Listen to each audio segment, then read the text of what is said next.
नमस्कार प्यारे विद्वान साथियों। अपना जो टॉपिक चल रहा था अल्फ़ाबेट टेस्ट चल रहा था और अल्फ़ाबेट टेस्ट की हमने अब तक 8 टाइप पढ़ी थी। आज अपन अल्फ़ाबेट टेस्ट की आखिरी टाइप पढ़ रहे हैं 9वीं, और इसके बाद में हमारा अल्फ़ाबेट टेस्ट है वो समाप्त हो जाएगा। हमने धीरे धीरे धीरे करके एक एक टाइप को पढ़ा, और एक एक टाइप को अगर आपने अच्छे से पढ़ा तो आपकी एग्ज़ाम में आने वाला कोई भी प्रश्न इस टॉपिक का गलत नहीं होगा। देखो, इसमें अपन से कह रहा है शब्दों का कुल मान ज्ञात करना। ठीक है, अब आज हम ये देखेंगे कि हमें जो शब्द देगा उन शब्दों के अपन कुल मान किस प्रकार से ज्ञात करेंगे। तो देखते हैं, इसने जो दे रखा है सबसे पहले तो उसको पढ़ते हैं। अब इसमें देखो कह रहा है प्रश्नों में वर्णमाला को प्राकृत संख्या अनुसार कर्मा ना देकर, यानी क्रम ना देकर, वर्णमाला को सम विषम अथवा अन्य निश्चित संख्या मान में परिवर्तन करके शब्द का कुल मान पूछा जाता है। इसका मतलब ये है कि भाई अल्फ़ाबेट देगा अपन को, और जो अल्फ़ाबेट अपन को एक तो देता है कोडिंग डिकोडिंग में, वहाँ तो शब्द का क्रम के हिसाब से लिखता है, जैसे ए 1 नंबर पे, सी 3 नंबर पे। यहाँ ये कह रहा है कि ये जो इनका ये क्रम है ये इस आधार पे नहीं होगा, ये सम विषम आधार पर होगा, यानी सम संख्या के रूप में, विषम संख्या के रूप में, और कभी इनमें कुछ बढ़ाएगा घटाएगा उस प्रकार से लिखेगा।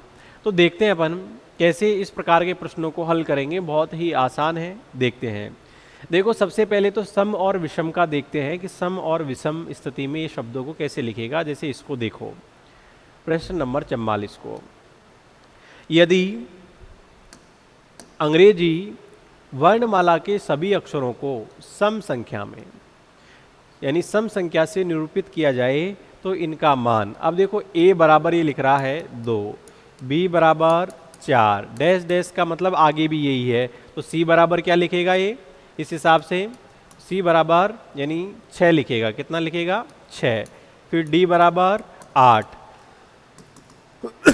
ये इसका कहने का मतलब है, सम संख्या के रूप में लिखना है। कोई बात नहीं, आगे देखो क्या कह रहा है। तो ये जो शब्द है लीड, इसके अक्षरों के मान का योग क्या होगा। अब देखो, इसके अक्षरों के मान का योग ज्ञात करना है, तो भाई यहां क्या कर रहा है, देखो एक चीज देखो, इसमें एक नंबर पे आता है ए, इसको डबल कर दिया, बी 2 नंबर पे आता है, इसको 4 लिख दिया, सी 3 नंबर पे आता है, इसको 6 लिख दिया, डी 4 नंबर पे आता है, इसको 8 लिख दिया। इसका मतलब जो भी है उसका डबल करना है। तो देखो यहाँ ये लीड शब्द के अक्षरों को कैसे लिखेंगे अपन, एल 12 नंबर पे आता है, नहीं आता है, तो 12 का डबल करो 24। ई 5 नंबर पे आता है, 5 का डबल करो 10। ए 1 पे आता है, इसका डबल करो 2। डी 4 पे आता है, इसका डबल करो 8। बात बताओ यहाँ तक समझ में आई या नहीं आई। अब इन सभी का योग कर दो भाई, योग ही तो पूछा है अपन से। तो देखो 8 और 2 10, 10 और 4 कितने होते हैं? 14। 2 और 1 3 और 1 4, यानी कुल टोटल योग जो आया वो 44 आया।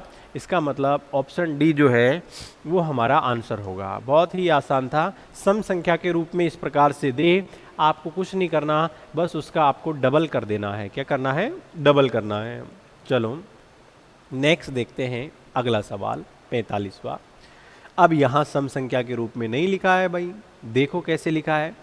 a बराबर इसने लिखा 1, a बराबर बताओ क्या लिख रहा है? 1, b बराबर 3, c बराबर 5 और d बराबर 7। अब देखो अंतर के हिसाब से यदि आप करोगे तो यहाँ गड़बड़ हो जाएगा मामला। भाई a 1 ऐसे कैसे लिख दिया, फिर b 3 यानी 1 जोड़ दिया, फिर c 5 2 जोड़ दिया, फिर d आता है 4 नंबर पे और 4 में 3 जोड़ दिया। तो 1 2 3 4 ऐसे बढ़ते हुए क्रम में आप कहाँ तक जोड़ोगे तो आपको प्रॉब्लम हो जाएगी। जब ये विषम संख्याओं के रूप में, ये तो जानते हो ना हम, 1 विषम संख्या है, 3 भी विषम संख्या है, 5 भी विषम संख्या है, 7 भी विषम संख्या है, तो आपको क्या करना है, a होता है 1 नंबर पे, इसका डबल करो, डबल किया तो 2, 2 में से 1 घटाओ, बताओ 1 आया कि नहीं आया? आ गया। ऐसे ही b होता है 2 नंबर पे, 2 का डबल करो 4, 4 में से घटाए, बताओ 3 आया कि नहीं आया? c होता है 3 नंबर पे, तो 3 का डबल करो 6, 6 में से 1 घटाए, बताओ 5 आया कि नहीं आया? d होता है 4 नंबर पे, 4 का डबल करो तो 8। ठीक है, तो ये 8 में से 1 घटाया, बताओ 7 आया कि नहीं आया? तो कुछ समझ में आया?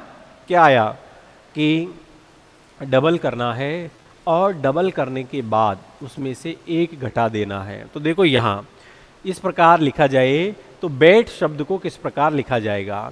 अब देखो शब्द है भाई, ये है बैट, इसको कैसे लिखेंगे। तो डबल करके एक कम करना है। सबसे पहले बी बताओ 3 नंबर पे होता है, सॉरी बी 2 नंबर पे होता है, तो बी 2 का डबल करो। 2 का डबल किया 4, 4 में से एक घटाऊंगा तो 3। ए होता है 5 नंबर पे, 5 का डबल करो 10 और 10 में से एक घटा दो तो 9। टी फॉर 20 होता है नहीं होता है। 20 का डबल करो 40 और उसमें से एक घटाओ 39। तो टी को बताओ क्या लिखा 39। बात समझ में आई या नहीं आई। कुछ नहीं करना, आपको जो भी अक्षर है ऐसे विषम संख्या के रूप में दे तो पहले ये वाला नियम चेक करना है। हो सकता है दूसरा भी हो, वो आगे की प्रोसेस है, लेकिन पहले यही चेक करना है कि डबल करो और उसमें से एक घटा दो, तो उससे हमारा मामला जम गया। तो 3 यानी 3939, तो इसका मतलब ऑप्शन ए हमारा करेक्ट आंसर होगा। आंसर होगा ऑप्शन नंबर 1। क्लियर है। नेक्स्ट अगला सवाल देखते हैं अपन 46वां। तो देखो ये 46वें सवाल में अपन से क्या कह रहा है।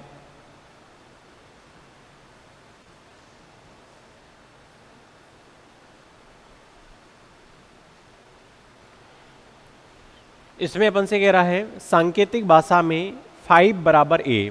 देखो अब की बार पहले इसने अंक दे दिया, उससे हमें कोई प्रभाव नहीं पड़ेगा।